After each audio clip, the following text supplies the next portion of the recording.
Yes. Nu vil jeg så lave en prøve for at påvise, hvor meget nitrat der er i vandet.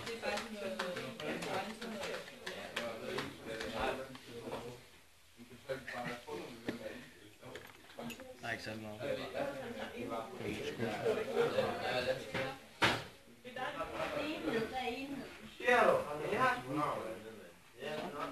Lige af. Bare lidt vand.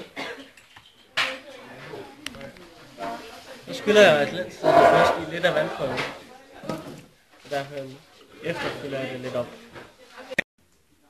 Okay, så det vi gør nu, det er at vi tager noget af det her PO4, 3-1, og tager 5 dråber af det. Putter i vores prøvevand.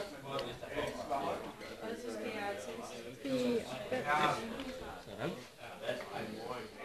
Nu vil vi finde sulfat, og med det vil vi lave sulfatprøven. Vi starter med at tilsætte lidt HCl, også kaldet saltsyre. Og så skulle den gerne blive sur. Og for at se om den er sur, så har vi pH-papir.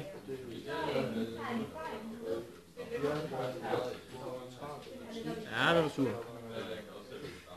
Jeg vil se, hvad den bliver rød. Lidt noget bariumklorid, putter i. Det er Cl2. Kalder vi også ud på bordet.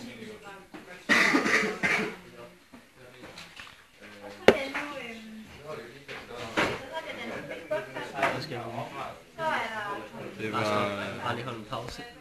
Der ikke er sulfationer i vandet, fordi der ikke er kommet noget bundfald.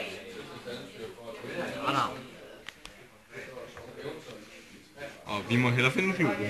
Nu vil vi så lave kloridprøve, og vi vil starte med at hælde noget salpetersyre over i vores prøvevand.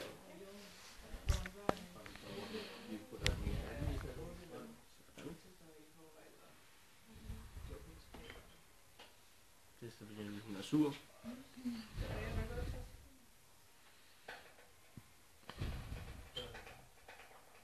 Ja, den er sur. Så skal vi have noget sølvnitrat. Den stikker på tårnet.